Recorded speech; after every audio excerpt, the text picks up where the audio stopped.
All right, ready to trade those winter coats for some, maybe some stylish Italian leather jackets? Ooh, I like where this is going. Because we were diving deep into Italian property this week. From what we've heard, you're thinking about taking the plunge and buying a place in Italy. Yeah, big step. It's definitely a hot topic these days. Definitely is. So, I mean, I don't know, are we talking rolling hills of Tuscany or maybe a charming little apartment in Rome? Well, either way, a lot of people are dreaming of, owning a slice of La Dolce Vita, right? Exactly. And we're here to help you figure out if it's the right move for you. We did some digging and we found this great guide from Expats Notes, and it is full of insider tips. Like, I mean, for starters, you won't believe how long it takes to actually buy a house in Italy. Oh yeah, that's one of the first things that jumps out at you when you start researching. It's not a quick process. No, no, it's definitely not like like buying a coffee. I was going to say it's not like ordering a pizza, right? Yeah, So how long are we talking? Like weeks? I Months? think months, definitely months. Yeah. The guide actually says the average is about 9 months to close a deal. 9 months. Yeah. Wow. What makes it so much slower over there? I mean, there are a few factors. Mm. For one, the Italian legal system, it's pretty thorough, which is good, right? Yeah. You want things done right, but it does add time. And then, of course, you've got the bureaucracy, the paperwork, Yeah. lots of procedures to follow. So I guess the key takeaway here is pack your patience. Absolutely. Patience is key. And, having a good local expert can really, really help. Someone who knows the ropes. Yeah, someone who can like navigate all those twists and turns. Exactly. Someone who speaks the language, both literally and figuratively. All right. Good to know. So before we get too swept away in those Italian sunsets, let's talk about one big myth that the guide debunks right away. Buying property, it doesn't automatically grant you residency in Italy, right? No, that's a common misconception. It's like owning a property gives you a place to stay, but it doesn't actually give you the right to live there long term. So no instant under the Tuscan sun lifestyle just because you sign on the dotted line. Not quite. You can't just buy your way into La Dolce Vita like that. Well, that's a bummer. But for short visits, we're in luck, right? At least for now. Yeah, that's true. Yeah. You are a listener's nationality, so you can stay in Italy, visa free for up to 90 days. Okay, that's a relief. Plenty of time for those, pasta-fueled house hunting trips. Exactly. Exactly. Plenty of time to scope out the market. But what if, like, someone wants to stay longer? What if they're thinking about, like, a dream retirement in Italy? Right. In that case, they would need a non-tourist visa, right? Like a Right. work visa, study visa, or a retirement visa. Right, right. And then once they're in Italy with that visa, they'd have to apply for a permesso di soggiorno. Yeah. That's like a permit to stay. Right. Okay, so it sounds like a whole other can of worms, a whole other deep I dive. mean, we could definitely do a whole separate deep dive on visas, if there's interest. Yeah. So, all right, let's say you've got that figured out, the visa situation. Okay. Can any foreigner buy property in Italy? Mostly, yes, Okay. but with a few caveats. See, most countries, they have this thing called reciprocity with Italy. Okay. So as long as Italians can buy property in your country, you're good to go in Italy. So that's good news. Yeah, for the most part. But there are some exceptions. There are a few. Swiss and Canadian citizens who aren't residents in Italy, they face some limitations. Mm. And for Brazilians, they need to be careful about buying rural properties. Mhm. There are always specific rules depending on your nationality. So I guess it's not as simple as falling in love with that charming villa and signing a check. Yeah, no, not quite. It's always best to do Mhm. your research, before you jump in. All right. Speaking of checks, let's talk money. Everyone knows that living La Dolce Vita, it comes with a price tag. Oh yeah, for sure. So what should someone realistically expect when buying property in Italy? Well, I'd say get your calculator ready because it's not just the property price you need to worry about, right? Oh, okay. I'm all ears. What kind of extra costs are we talking about? So think of it this way: on top of the purchase price, you gotta tack on about 15% for taxes, fees, other expenses. 15%. Right. That's a hefty chunk of change. Where does all that money go? Well, you've got agents' commissions, property surveys, legal fees, and then you have the notaio fees. The notaio fees. Mm-hmm. Hold on, remind me. What is a notaio? Right. So notaio is a public official, and they play a key role in Italian property transactions. They basically oversee the legal side, make sure everything is done by the book. Oh, okay. So they're kind of like a legal watchdog. Exactly, making Yeah. sure no one's getting ripped off. And importantly, as the buyer, you have the right to choose your own notaio. Wait, you don't have to use the seller's notaio? Nope, nope. You can shop around. You can compare fees, which can vary quite a bit. Okay, that's a good tip. So besides the notaio, what else contributes to that 15% on top? Well, there's property registration taxes, land registry fees. Those are unavoidable. And then sometimes you have smaller things like utility connection fees. That all adds up Yikes. Yeah, definitely something to keep in mind when budgeting for that Italian dream home. for sure. Don't want those extra costs to come as a surprise. No, absolutely not. So, about that timeline we mentioned earlier, 9 months to close a deal, that seems like a lot longer than in other countries. Is there anything like buyers can do to try to speed up that process? Well, it's tempting to think, you can kind of push things along, but honestly, the Italian system, it moves at its own pace. Trying to rush things can actually backfire and create more delays. So we're really embracing like the slow and steady wins the race kind of philosophy here. Exactly. It's Yeah. all part of the Italian way of life, savoring the journey, not just the destination. Okay. All right, I'm starting to get into that Italian mindset a little bit, but tell me, are there any like common pitfalls that buyers should watch out for during this long process? One of the biggest red flags is um, working with an uncertified real estate agent. Oh, really? Yeah, it's shocking. The guide says 40% of transactions involve agents who aren't actually properly licensed. Wait, 40%? Yeah, Seriously, that's a huge number. it is. It is. And that means buyers are potentially putting themselves at risk. These uncertified agents, they might not know all the regulations. They might not have proper insurance. There have even been cases of scams. Oh, wow. That's scary. So how can someone like make sure that they're dealing with a legitimate agent? It's all about due diligence, right? Okay. Always check their credentials, make sure they're registered with the proper authorities, ask for references, and don't be afraid to do some online research. It's better to be safe than sorry. All right. Yeah. Good advice. Any other potential traps to avoid? Another important one is making absolutely sure the purchase contract gets registered with the local tax office. Okay. This protects the buyer legally, and it can help avoid any nasty surprises down the line. So contract registration is a must do, not a maybe. Exactly. Crucial step. Okay. Got it. Now let's shift gears for a moment and talk about those famous one houses we keep hearing about. Ah, yes, the one house phenomenon. Right. It's so captivating. Yeah, the chance to own a piece of Italy for next to nothing. I know. But like any good deal, there's more to it than meets the eye. Okay, so spill the beans. What's the catch? Well, first of all, these schemes, they usually pop up in towns that are facing population decline. Oh, okay. They're hoping to attract new residents and kind of breathe life back into the community. I mean, that's a noble goal, right? Yeah, for sure. But the conditions vary wildly from town to town. Okay. There's no one size fits all approach. You really need to do your homework, understand the specific requirements of each program. So it's not just a matter of handing over a euro and getting the keys to, a picturesque Italian cottage. Not quite. Usually the biggest thing is a commitment to renovate the property within a certain time frame. Okay. And often we're talking about major renovations. So you're not just buying a house, you're buying a project. Exactly. And that means factoring in the cost of those renovations, Yeah. which can be substantial, right? Depending on the condition of the property. Yeah. The guide even mentions, do you have access to a reliable construction crew? That's a really good point.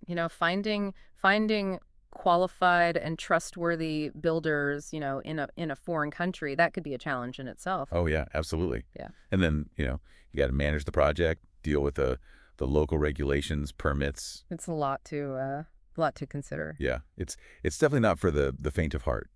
So it's not for everyone, but I have to ask, like, what are the upsides to these Euro houses? Like, why do people do it? Well, imagine, becoming part of a tight-knit community, living a slower pace of life, surrounded by, Italian tradition. For Yeah. some people, that's priceless. Yeah, I can definitely see the appeal. But renovations, they can be pricey. Are there any like financial incentives to help offset some of those costs? Oh, absolutely. Italy actually has some amazing tax breaks for renovating properties. Okay, now we're talking. This is what I want to hear. Tell me everything. Well, there are quite a few different schemes, but some of the most popular ones include the refurbishment bonus, the eco bonus, and the eco super bonus. That's like a supercharged version of the eco bonus. Wait, a supercharged bonus. Tell me more. The eco super bonus, it offers a whopping 110% deduction for energy efficiency upgrades. Wait, 110%. That means you could potentially like make money on renovations. Well, not exactly make money, but it definitely helps to, reduce the overall cost. And the best part is these tax breaks, they're not just for residents, they're available to non-residents too. Wow. That's fantastic. So even if you're not like living there full time, you can still benefit. Exactly, exactly. Of course, the specifics, they depend on the scheme, the property, but it's definitely worth looking into. Okay, so we've covered a lot of ground here. We talked about agents, contracts, those Euro houses, even tax breaks. Now let's get back to the legal side of things. You mentioned the notaio earlier. What else should we know about like the legal aspects of buying property in Italy? Well, so we already talked about the notaio and their role as the kind of the neutral overseer of the transaction. Right, they make sure everything is legal and above board. Exactly, exactly. Now, while it's not while it's not mandatory to have a lawyer when buying property in Italy, it can be a good idea, Okay. especially if, the transaction is complex or if, any legal issues arise. So having a lawyer is like an insurance policy. Better to have it and not need it and not have it. That's one way to look at it. A good lawyer can give you peace of mind, especially if you're not familiar with the Italian legal system. Makes sense. Now let's talk about mortgages. Can foreigners get a mortgage from an Italian bank? Yes, it is possible, but the process is generally a bit uh, more stringent for non-Italians. The guide recommends starting discussions with a bank or a mortgage broker early in the process, even before you've found a property. Oh, okay. Why is it important to talk to a bank before you even have like a specific house in mind? Well, because Italian banks, they don't really do pre-approved financing, you know, Okay. like you might be used to. So it's best to get a sense of what you might qualify for before you set your heart on a place and then find out you can't actually get the money. Yeah. You don't want to fall in love with a villa and then have your dreams crushed by the bank. Exactly, exactly. So what kind of factors do they consider when they're, deciding whether to give someone a mortgage? They'll look at your income, your credit history, any existing debts, Yeah. and even things like your residency status. Okay, so it's a thorough assessment. Anything else buyers should know about getting a mortgage in Italy? Make sure that any offer you make on a property, it clearly states that it's dependent on obtaining a mortgage. Okay. That way, everyone's on the same page, and there are no surprises later on. Great advice. So far, we've tackled the legal framework, those potential pitfalls, even some exciting incentives. But there's one more crucial element we need to explore before we wrap things up. Okay, so we're back and ready for part two of our Italian property deep dive. We've talked about a lot of the practical stuff so far, but now I'm kind of curious about the emotional side of Yeah, things. that's a good point. I mean, it's easy to get caught up in the excitement of buying, abroad. Right. All those romantic ideas of starting a new life in Italy. Yeah, yeah. But it's really important to balance that with a healthy dose of reality. All right, so let's get real. What are some of those like emotional aspects that buyers should consider before they really take the plunge? Well, I always encourage people to really think about their motivations. Like, what's driving this decision? Is it a desire for a slower pace of life? Right. Is it a connection to your heritage? Yeah. Maybe a yearning for cultural immersion, or is it a solid investment opportunity? Mhm. Those are all big questions to ask yourself. They are big questions, and I imagine the answers are they're going to shape the whole like house hunting process, right? Absolutely. Once you have a clear sense of, your why, Right. you can narrow down your search and focus on properties that really align with, Yeah. with your vision.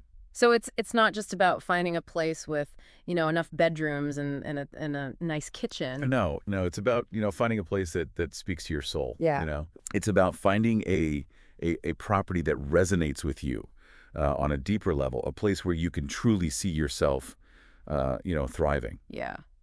It sounds like we're talking about like a love affair with a place, not just, a bricks and mortar transaction. Yeah, yeah, I think Yeah. that's a good way to put it. So how can someone like make sure that they're making a decision that feels, right on both a practical level and an emotional level? One thing I always suggest is to take some time to visualize, like, what would your life in Italy actually look like? Okay. Picture yourselves living there. What are you doing on a daily basis? Yeah. What activities bring you joy? What kind of community do you see yourself being a part of? It's almost like creating a mood board for your life in Italy. Exactly, exactly. And once you have that vision in mind, Right. you can start to explore different regions, different towns that match your lifestyle preferences.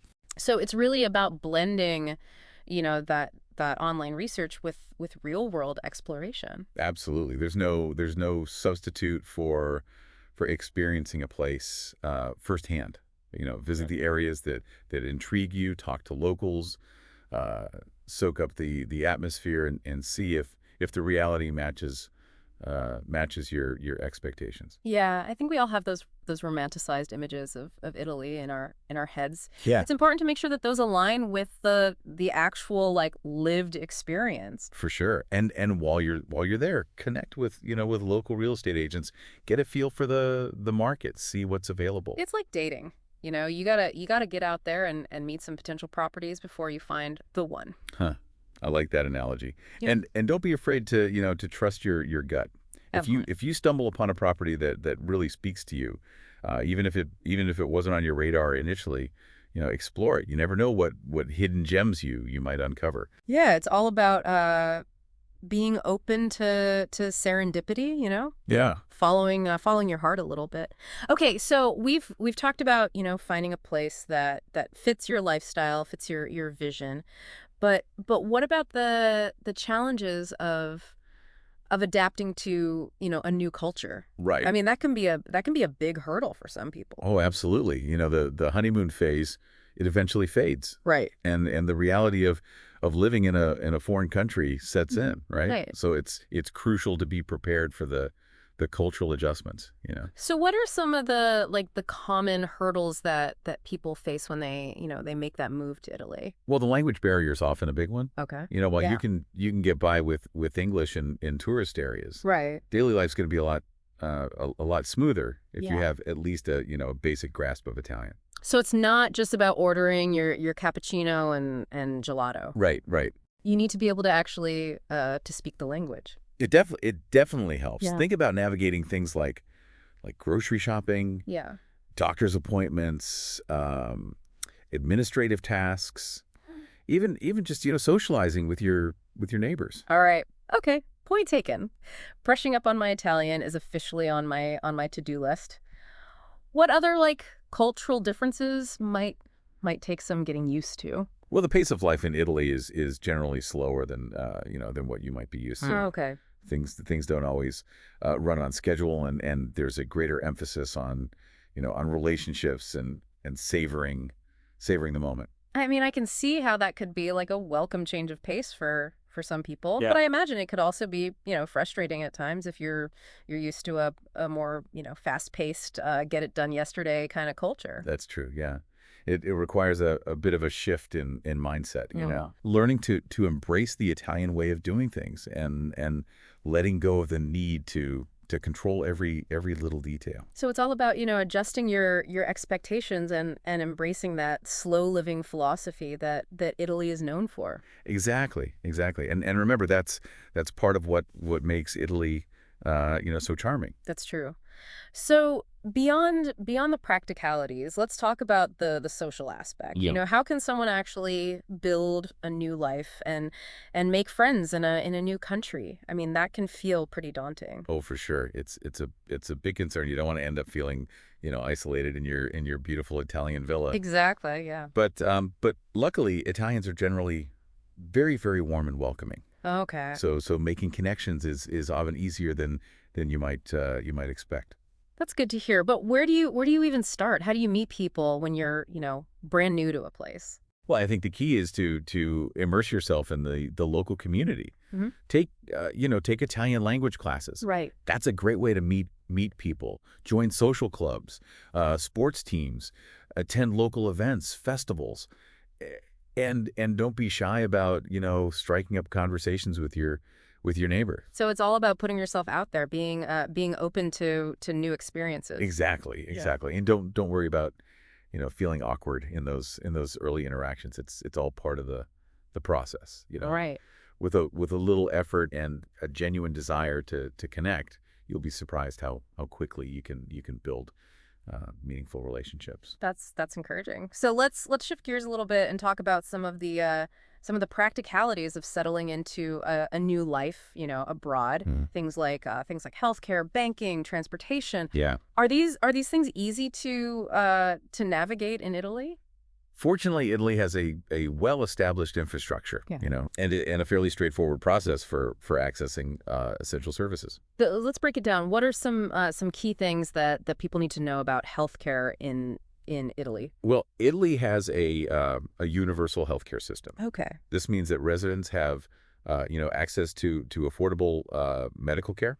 You'll need to, register with the local health authority, get a health card to access those services. Sounds pretty straightforward. How about banking? Is it easy to open a bank account as a foreigner? Generally, yes, you'll need your passport, proof of address, sometimes a tax identification number, which you can get from the Italian tax authorities. Okay, got it. And transportation.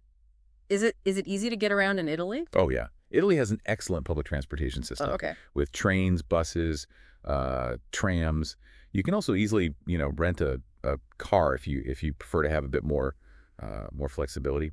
So it sounds like Italy's well equipped to handle the needs of new residents. Oh, for sure. And there are plenty of online resources and expat communities that can provide guidance and support throughout the whole process. Yeah. You know. It's always reassuring to know that you're not alone in this. Yeah. That there's a whole network of people who've been through it before and are happy to share their experiences. So, I mean, while there might be some bumps along the way, it sounds like there's plenty of help available to make the transition to Italy as smooth as possible. Definitely. Okay, so we've covered the practicalities, the emotions, even some cultural adjustments, but there's one more crucial aspect we need to address before we wrap up this deep dive.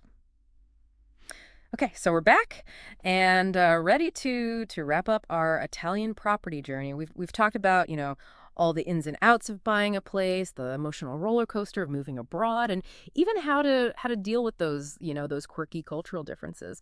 But now I kind of want to talk about the long game. Yeah, that's a really important point. I mean, it's easy to get caught up in the excitement of the moment. Right. But Right. but it's crucial to think about like how this purchase fits into Yeah. your overall life plan. Yeah, Like, yeah, yeah. how will this property serve you, 5, 10, 20 years down the line? Yeah. Okay. Let's get out our crystal balls here.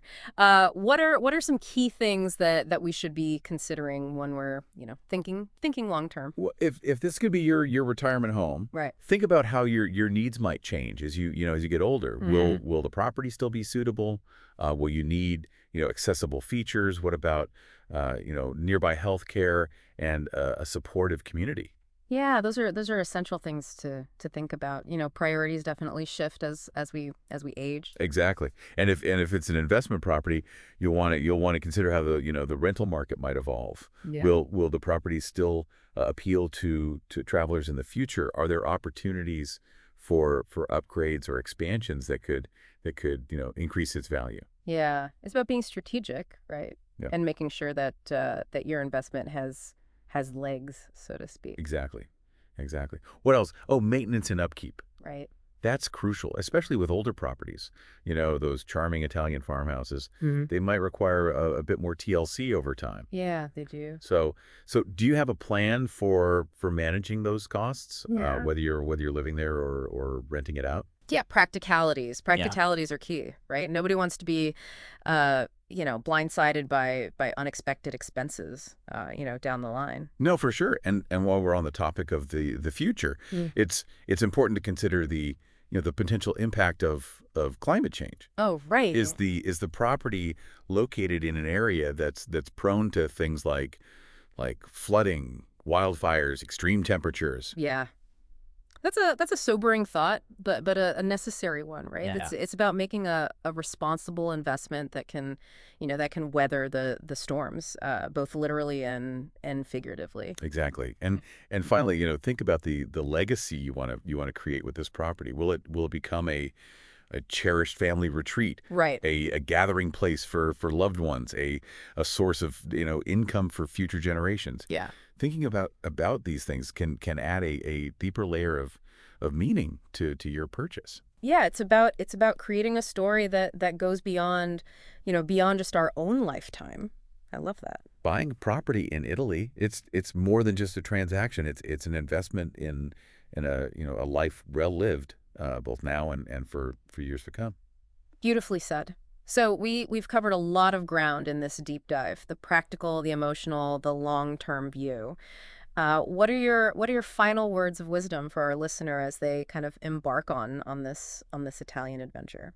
I would say, take some time to really reflect on what you value most in a property and a lifestyle. Yeah. Does Italy tick those boxes for you? Right. If so, maybe it's time to start picturing yourself on that sun-drenched terrace, sipping your espresso and soaking up the beauty of your Italian dream. And hey, if you need help finding a reliable construction crew for that one fixer-upper, give us a shout. Until next time, ciao.